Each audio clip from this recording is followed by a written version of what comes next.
الحمد لله نحمده ونستعينه ونستغفره ونؤمن به ونتوكل عليه ونعوذ بالله من شرور أنفسنا ومن سيئات أعمالنا من يهده الله فلا مضل له ومن يضلله فلا هادي له ونشهد أن لا إله إلا الله وحده لا شريك له ونشهد أن سيدنا وسندنا وشفيعنا وحبيبنا ومولانا محمدا عبده ورسوله صلى الله عليه وعلى آله وأصحابه وسلم تسليما كثيرا كثيرا أما بعد فأعوذ بالله من الشيطان الرجيم بسم الله الرحمن الرحيم ويقولون متى هذا الوعد إن كنتم صادقين ما ينظرون إلا صيحة واحدة تأخذهم وهم يخصمون فلا يستطيعون توصية ولا إلى أهلهم يرجعون.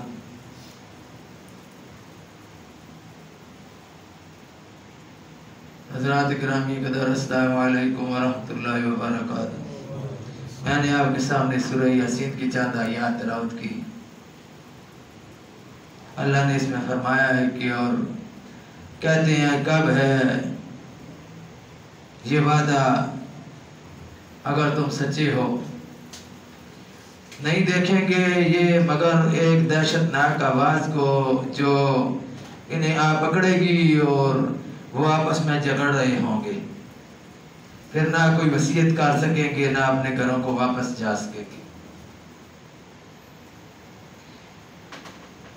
میدان محشر بڑی چیز ہے, بڑا ہولناک منظر ہے. قیامت کا ہولناک منظر بہت بڑا ہولناک اور خوفناک منظر ہے. حضور صلی اللہ علیہ وآلہ وسلم جو باقی لوگوں کے لیے شافی ہوں گے, سفارش کرنے والے ہوں گے, آپ صلی اللہ علیہ وآلہ وسلم بھی جب ان آیات کی تلاوت فرماتے یا آپ صلی اللہ علیہ وآلہ وسلم میدان حشر یا قیامت کے منظر کا تذکرہ فرماتے تو آپ صلی اللہ علیہ وآلہ وسلم کے بھی رونگٹے کھڑے ہو جاتے. اور حضور صلی اللہ علیہ وآلہ وسلم اللہ سے یہ دعا مانگتے رہتے تھے, اللہم حاسبنا حسابا یسیرا, اے اللہ مجھ سے آسان حساب نہیں, اللہم حاسبنی حسابا یسیرا. فرمایا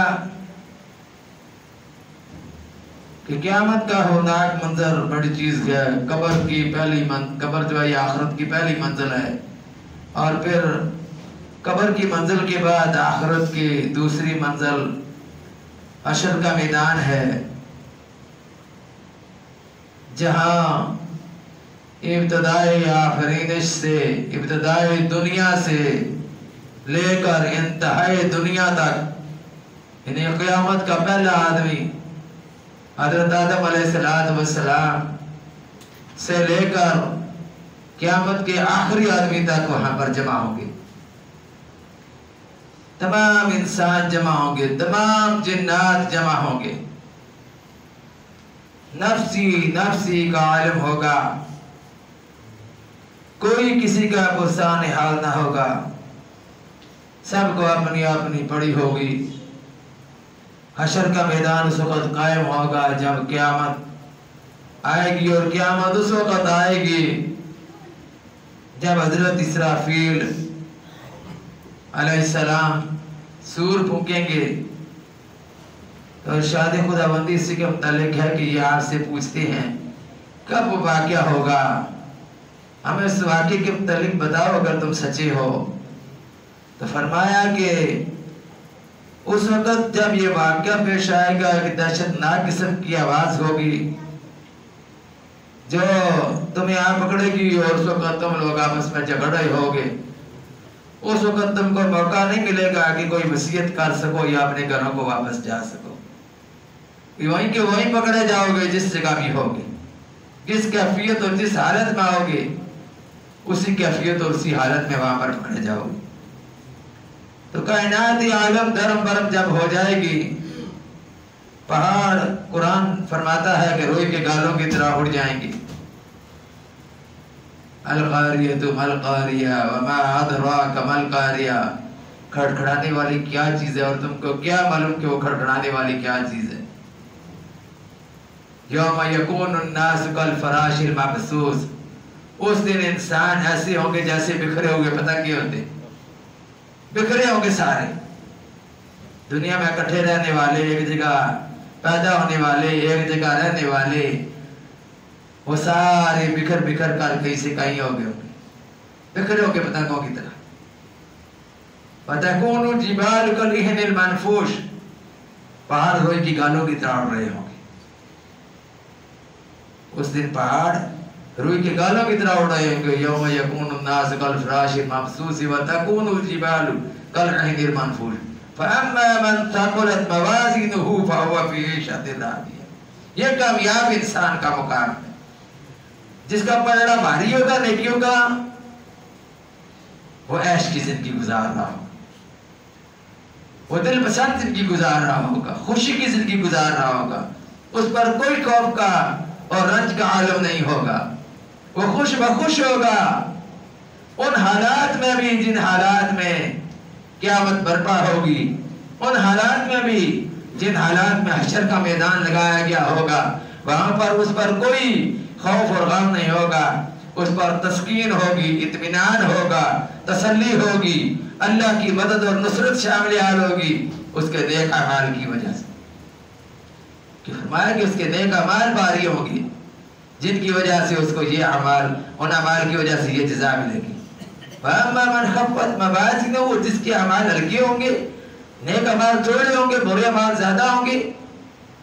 فَأَمَّا مَنْ خَفَّتْ مَوَازِينُهُ فَأُمُّهُ هَاوِيَةٌ، اس کی ماں حاویہ، اس کی ماں حاویہ کیوں فرمایا؟ امہ، اس کی ماں، اس لیے کہ حاویہ جہنم کی ایک وادی ہے، اور جیسے ماں کی گود میں بچہ ہوتا ہے اس طرح وہ حاویہ کی گود میں ہوگا، جہنم میں ہوگا۔ امہ حاویہ، اس کی ماں حاویہ ہوگی۔ وما ادراک ما ہی، تم کو کیا معلوم کہ وہ حاویہ کیا ہے؟ نار حاویہ، وہ بڑھگتی ہوئی آگ ہے، وہ بڑھگتی ہوئی آگ ہے۔ تو اللہ نے قرآن مجید میں واضح طور پر فرما دیا ہے، جو ایک ذات جو مالک الارض اور السماوات ہے، اس کے سوا کوئی باقی نہیں رہے گا، ہر چیز ختم ہو جائے گی۔ کل من علیہا فان، ہر چیز بنا ہو جائے گی۔ وَيَبْقَى وَجْهُ رَبِّكَ ذُو الْجَلَالِ وَالْإِكْرَامِ، اور ایک رب ذو الجلال والاکرام کا نام باقی رہ جائے، سب کچھ ختم۔ کل شیء ہالک الا وجہہ، ہر چیز ختم ہو جائے گی سوائے اس کی ذات کے۔ ایسا منظر ہوگا قیامت کا منظر، اور پھر اس دن سے اللہ نے علیہ ایمان کو، انہیں سارے انسانوں کو، یہودیوں کو، عیسائیوں کو، سکھوں کو، ہندوؤں کو، سب کو مخاطب کر کے کائنات کے تمام انسانوں کو یہ بات فرمائی ہے اللہ نے، یا ایھا الناس اتقوا، اے دنیا کے انسانوں اللہ سے ڈرو، اللہ سے ڈر جاؤ، ربکم، جو تمہارا رب ہے، تم اس کو مانو یا نہ مانو، وہ تمہارا رب ہے، ربکم تمہارا، تمہیں پالنے والا ہے۔ فرمایا ان زلزلۃ الساعۃ شیء عظیم، قیامت کا زلزلہ بے شک ایک بہت بڑی چیز ہے، قیامت کا زلزلہ بہت بڑی چیز ہے۔ ان زلزلۃ الساعۃ شیء عظیم یوم ترونھا تذہل کل مرضعۃ عما ارضعت، فرمایا کہ اس دن، جو قیامت کا دن اتنا ہولناک ہے کہ اس دن تم دیکھو گے کہ جو دودھ پلانے والی ہے وہ اپنے بچے کو بھول جائے گی۔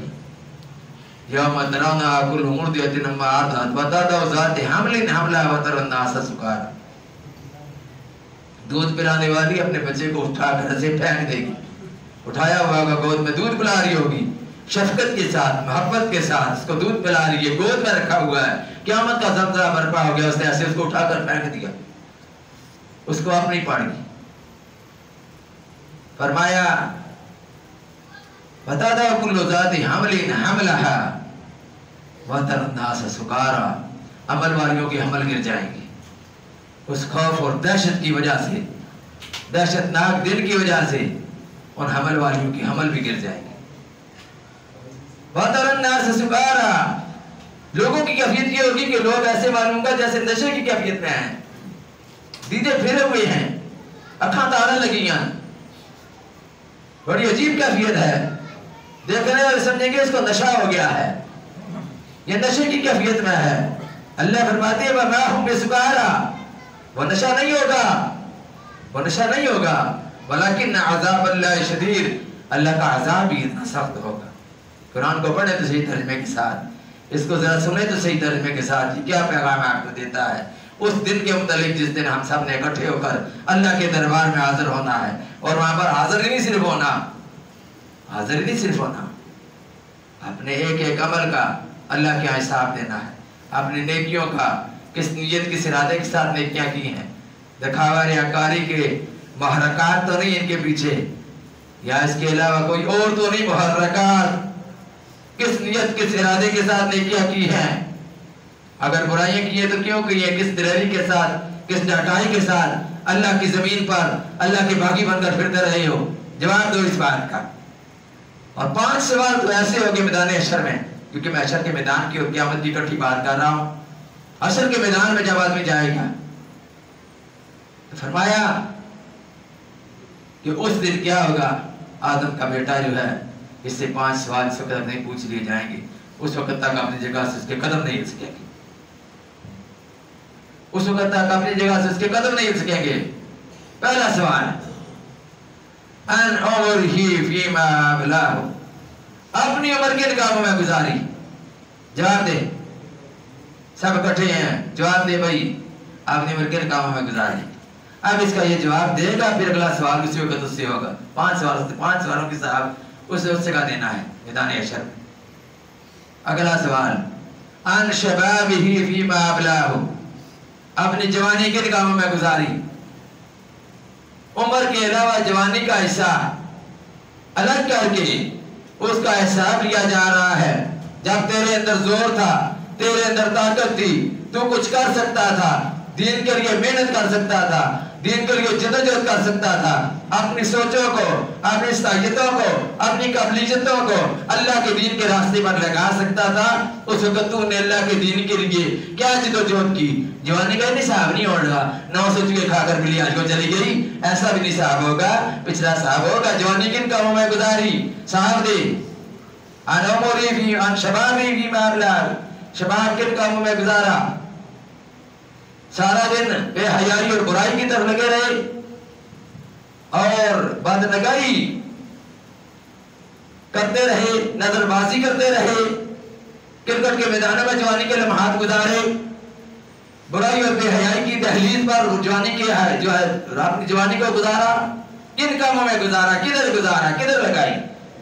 میرے دین کے لیے تو تیرے پاس وقت نہیں تھا، اپنے کار روزگار کے لیے باہر جا کر روزی کمانے کے لیے تو نے اپنی ساری جوانی کو لا دی. میرے دین کے لیے کیا کیا؟ اس دین کے لیے جس کے لیے صحابہ نے قربانیاں دی تھی، اس دین کے لیے جس کے لیے نبی کریم صلی اللہ علیہ وسلم نے پتھر کھائے تھے، گالیاں کھائی تھی، لوگوں سے باتیں سنی تھی، تو نے کیا کیا؟ تو ان کا آمدی تھا، تیرا فرض بنتا تھا، تو بھی اسی راستے پر چلتا جس راستے پر وہ چلے گئے، تو کس راستے پر چلتا رہا. جواب دے، جوانی ساری کدھر گزاری. ان شبابہ فیما ابلاہ. اور پھر فرمایا کہ پھر یہ بھی پوچھو کہ صاحب ہوگا کہ ام مالہ این اکتسبہ، مال بچیا کس نے کمائی، داساں کیسے کمایا؟ آرام کے راستے سے کمایا، حلال کے راستے سے کمایا؟ کون سے ذرائع اختیار کیے؟ پیسہ چاہیے، پاگل ہویا پیسے واسطے، دنیا کے پیچھے پڑا ہوا پیسے کے لیے کہ پیسہ چاہیے جدھر سے آئے، زنا کی کمائی کا ہو، بے حیائی کی کمائی کا ہو، جو نشاور چیزوں کو فروخت کر کے پیسہ ملے، پیسہ مجھے ملنا چاہیے، میں دولت کا پجاری ہوں. کھڑا ہو جا، صاحب دے، کس طرح کمائی ہے تو نے دولت؟ کس طرح تیرے پاس اتنی رقم آ گئی؟ اتنی رقم تو نے کن ذرائع سے کمائی؟ وہ ذرائع پیش کر. حلال سے رہے تھے حرام سے رہے تھے. اللہ پوچھے گا یہ ہم کہے پیسہ میرا ہے مولوی صاحب کی تکلیف گل کرنے دی یہ سن کی آدھے اسی اپنی مرضی نہ خرچ کریں گے. وہ تو صحابہ پر ہوگا نا, ایک ایک روپے کا حساب ہوگا, ایک ایک روپے کا, ایک ایک آنے کا حساب ہوگا. اللہ پوچھے گا کھڑا ہو صاحب دے تیرا پیسہ آیا ہمیں اللہ دیتا ہے آپ حساب دے ذرا پیسے کا. اب جب پیسے کا حساب دے گا کہ ان ذرائع سے کمایا ہے, اگر حلال ذرائع سے بھی کما لیا ہے پھر بھی جان نہیں اس کی چھوٹے گی. اب یہ ایک اور سوال باقی ہے وَأَنْفَقَهُ خرچ کدھر کیا, خرچ کدھر کیا, دین کے کاموں پر خرچ کیا. اگر کوئی دیندار آدمی اس کو ضرورت تھی اس کی ضرورت پوری کی, یا کہ بے حیائی برائی ڈانسر ناچ رنگ اور موسیقار اداکار فنکار ان کا اوپر لاکھوں کروڑوں روپے نچھاور کرتا رہا, اور جب کسی دیندار کو ضرورت ہوتی اس وقت کیا تھا میرے پاس سے کوئی نہیں کچھ بھی میں سب بڑا غریب ہوں. یہ اللہ پوچھے گا, وہ سب کچھ جانتا ہے کس کے پاس کیا ہے, کس کے پاس کتنا ہے, کس طرح حاصل کیا ہے, کس جگہ خرچ کر رہا ہے, وہ سارا پوچھے گا. یہ 5 سوال میدان محشر کے ہیں. وَأَنْفَقَهُ کس جگہ خرچ کیا. اب یہ 4 سوال ہو گئے. 5واں سوال وَعَلِمَ فِي مَا عَمِلَ جو تیرے پاس علم تھا اس پر تو نے عمل کتنا کیا. کھڑا ہو جا, بڑا عالم بندہ تھا, بڑا لوگوں کو دین کی باتیں بتاتا تھا, بڑا دیندار متقی لوگوں کی نظر میں بنا ہوا تھا. آج کھڑا ہو بتا عمل کتنا کیا دین کے اوپر. لوگوں کو تو بڑی دین کی بات نصیحت کی, اپنی کیا کیفیت تھی. جس کے پاس جتنا بھی علم ہے, ہر ایک آدمی کے پاس علم ہے. جھوٹ کا علم ہر ایک آدمی کے پاس ہے کہ جھوٹوں پر اللہ کی لعنت ہے, جھوٹ بولنے سے اللہ ناراض ہوتا ہے. حضور نے فرمایا کہ مومن سب کچھ ہو سکتا ہے لیکن جھوٹا نہیں ہو سکتا. یہ سب کو معلوم ہے, یہ علم ہے اس کا ہر ایک کے پاس. جھوٹ کا علم ہر ایک کو ہے کہ جھوٹ بولنا کوئی اچھا کام نہیں ہے. کسی کافر سے پوچھیں گے وہ بھی کہے گا کہ جھوٹ بولنا اچھا کام نہیں ہے. یہودی سے پوچھیں, عیسائی سے پوچھیں, ہندو سے پوچھیں, سکھ سے پوچھیں کہ بھئی جھوٹ بولنا کیسا ہے, وہ کہے گا بہت برا فعل ہے, اچھا کام نہیں ہے. وعدہ خلافی کرنا کیسا ہے, وہ کہے گا بہت برا فعل ہے, اچھا نہیں. وہ ان کا گناہ ہے, اس کو گناہ صاحب سے تو ہے کوئی نہیں غلط, لیکن وہ کہے گا کہ یہ بری بات ہے, یہ اچھی بات نہیں ہے. کسی کی امانت کو غبن کرنا, امانت میں خیانت کرنا, قومی خزانے کو اپنی ملکیت سمجھ کر کھانا, اور لوگوں کی امانتیں بھی اگر پاس جمع تو ان کو کھا جانا. اس کے بارے میں جس سے بھی آپ بات کر کے مسلمان سے کریں, کافر سے کریں, وہ کہے گا کہ یہ غلط بات ہے. اس کے بارے میں آپ سب کو علم ہے. اللہ فرمائے گا اس کا علم تم کو تھا, عمل کتنا کیا. جواب دو.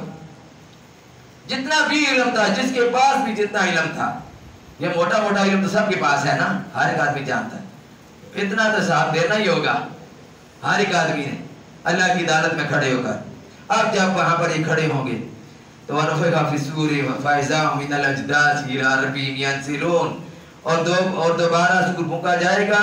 پھر اچانک لوگ جو قبروں سے نکل کر اپنے رب کے پاس پہنچ جائیں گے. اس وقت جب میدان حشر کے اندر ہوں گے تو رب کے پاس پہنچے ہوئے ہوں گے. اب جب یہاں پر موجود ہیں, اس دن سارے وہاں پر موجود ہیں, والدین موجود ہیں, اولاد موجود ہے, رشتہ دار موجود ہیں, ایک دوسرے کے یار دوست موجود ہیں, جگری یار موجود ہیں جو دنیا میں قربانیاں دینے کے لیے تیار تھے, ہر قسم کی قربانیاں دینے کے لیے تیار تھے.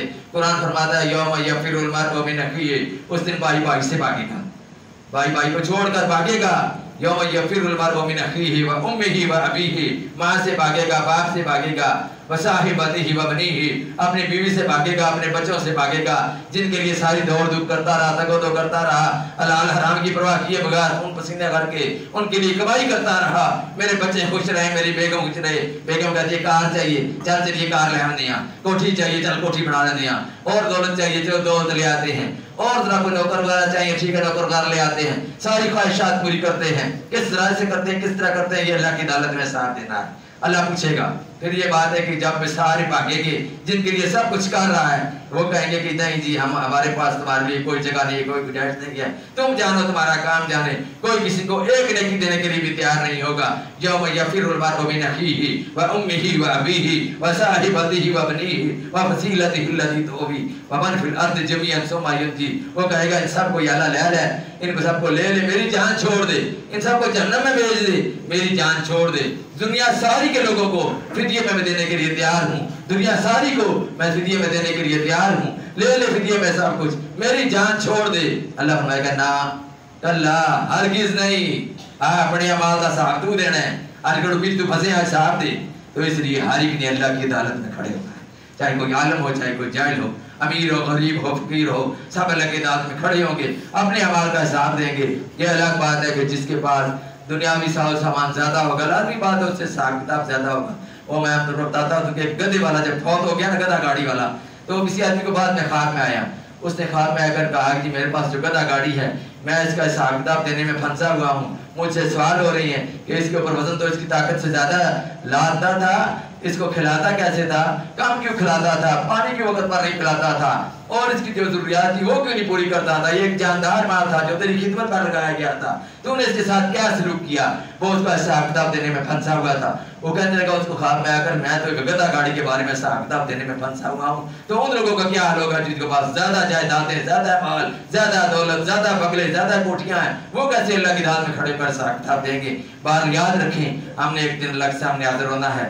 دنیا چلی جا رہی ہے، دوڑو دوڑ دنیا جا رہی ہے، ہر ایک نے چلے جانا ہے، کسی نے یہاں پر نہیں رہنا، لیکن جا کر پھر اللہ کے سامنے حاضر ہو کر حساب کتاب دینا ہے۔ بڑی بات یہ ہے، اگر صرف اتنا ہوتا کہ ہم کو قبر میں دفن کر دیتے، حساب کتاب نہ ہوتا تو کوئی بڑی بات نہیں تھی، مر جانا تو بڑی بات نہیں ہے، لیکن مر کر جو ہم نے حساب کتاب دینا ہے سب سے بڑی بات وہ ہے۔ اور اس دنیا میں جتنی بھی بڑی باتیں ہیں ان سب سے بڑی بات اللہ کی عدالت میں کھڑے ہو کر حساب کتاب دینا ہے۔ اللہ سے دعا ہے اللہ میں عمل کی توفیق نصیب فرمائے۔ وآخر دعوانا الحمدللہ رب العالمین۔